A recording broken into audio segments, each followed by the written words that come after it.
এখন হঠাৎ করে আপনারা হয়তো ভাববেন যে এত প্রচার করার পরে এখন এসে বলতেছে ভোট করবে না, তাহলে আমরা কার জন্য কষ্ট করলাম, কী জন্য করলাম।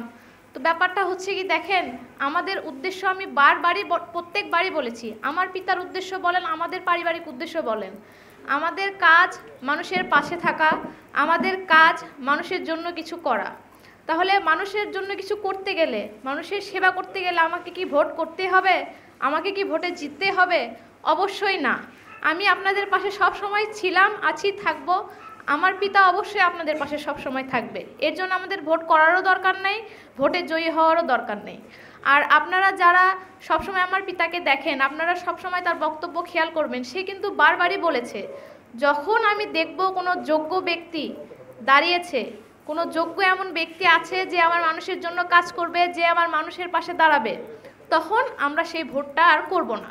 তো আমি প্রথমে পারিবারিকভাবে ডিসিশন নিলাম যে হ্যাঁ আমি ভোট করব, কিন্তু যখন আমি দেখলাম যে আমার যারা প্রতিদ্বন্দ্বী, যারা ক্যান্ডিডেট হচ্ছেন, তারা আমার কাকার সমতুল্য। কাকা মানে কি বলেন, আমার পিতার পরেরই স্থান। তাহলে আমি যখন তাদের সাথে কথা বললাম, দেখলাম, তাদের বক্তব্য শুনলাম, তারা যখন আমাকে আশ্বাস দিল যে তারা কাজ করবে, তারা মানুষের পাশে দাঁড়াবে, এবং তাদের কর্মকাণ্ড আছে এরকম যে হ্যাঁ তারা মানুষের জন্য করেছে, করবে, এরকম সৎ নিয়ত তাদের আছে, তাহলে সেখানে তাদের মতো একটা স্ট্রং পার্সনের পিছনে আমার দাঁড়িয়ে প্রতিদ্বন্দ্বিতা করার কোনো মানে হয় না। কারণ তারা সেখানে করবে, যেখানে একটা ভালো লোক আপনারা পাচ্ছেন, সেখানে আমি মনে করি না আমার দাঁড়ানোর কোনো দরকার আছে। তবে আমরা তার পাশে থাকব, তার যতটুকু সহযোগিতা করার দরকার আমরা ভোটে বলেন আর ভোটে জিতার পরে বলেন, আমরা অবশ্যই তার পাশে থেকে করব। আমি আবারও বলছি, আপনাদের পাশে থাকতে আমাদের ভোটে জয়ী হওয়ার কোনো প্রয়োজন নাই, আমাদের ভোটেরই প্রয়োজন নেই। আমরা আপনার পাশে কোনো সময় ভোটের জন্য কাজ করিনি, আমরা মানবিকতা থেকে আপনাদের পাশে দাঁড়িয়েছি, আপনাদের জন্য কাজ করেছি। এখন আপনারা হয়তো বলবেন যে আপনি কিভাবে বুঝলেন যে এই মানুষটা কাজ করবে? আপনার উপর একটা বিশ্বাস আছে, আপনার পিতার উপর একটা বিশ্বাস আছে। তো আমি বলবো, আমার পিতার উপর বিশ্বাস থেকেই আপনারা আরেকবার এই মানুষটির জন্য কষ্ট করবেন। আমার সমর্থন আমি সম্পূর্ণভাবে আপনাদের অতি পরিচিত আমাদের লিটন পোদ্দার যে কাকা, তাকে আমি আমার সমর্থন জানাচ্ছি, সম্পূর্ণ সমর্থন জানাচ্ছি। এবং আমি আশা করব আপনারা আমাকে যেই রেসপন্স দিয়েছেন, আমার পিতাকে আপনারা যেই সম্মানটুকু দিয়েছেন, বা আমার পাশে, আমার পিতার পাশে আপনারা যেটুকু থাকতেন, আমার এই কাকার পাশেও আপনারা ততটুকু থেকে কাজ করবেন। আমি চাই না এই দল 4 ভাগ 5 ভাগ হয়ে যাক। আমরা তো সবাই এক দলেরই লোক, আমরা তো সবাই আমাদের বগুড়ার মানুষের জন্য কাজ করতে চাই। এই মানুষগুলো যখন 5-6 ভাগ হয়ে যায়, তখন আমার এই কর্মীগুলো, আমার এই ভোটারগুলো আসলে দ্বিধাদ্বন্দ্বে পড়ে যায়। তো আমি চাই না আপনারা দ্বিধাদ্বন্দ্বে পড়ে যান। আপনারা যারা আমার পিতাকে সমর্থন করেন, আমাকে সমর্থন করতে চেয়েছিলেন, তারা আমার জায়গায় দয়া করে আমার এই লিটন কাকাকে একবার সুযোগ দিবেন। আমার বিশ্বাস, আমার দীর্ঘ বিশ্বাস যে উনি আপনাদের পাশে দাঁড়াবেন, উনি আপনাদের জন্য করবেন।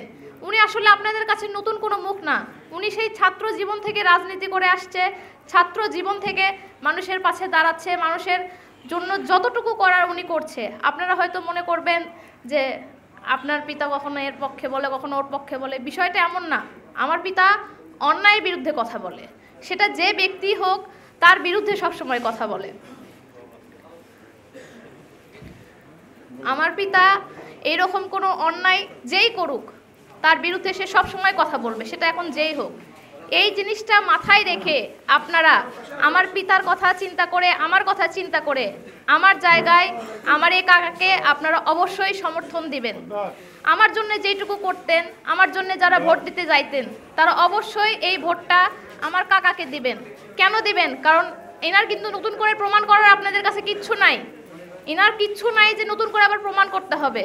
ইনি ছাত্র জীবন থেকে আপনাদের জন্য করছে, ছাত্র জীবন থেকে সে সংঘর্ষ করে যাচ্ছে এই দলের জন্য, এই মানুষের জন্য।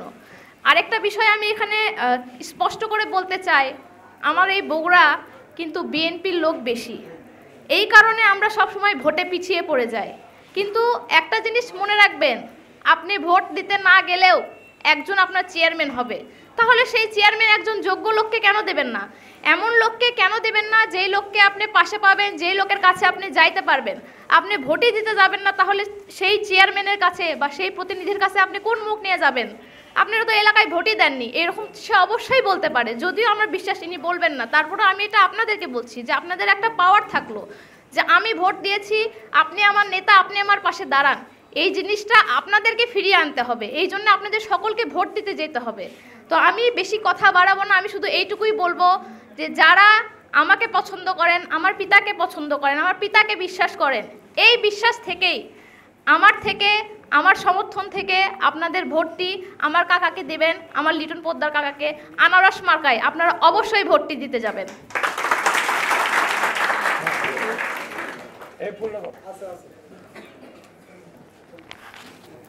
তুমি যাও।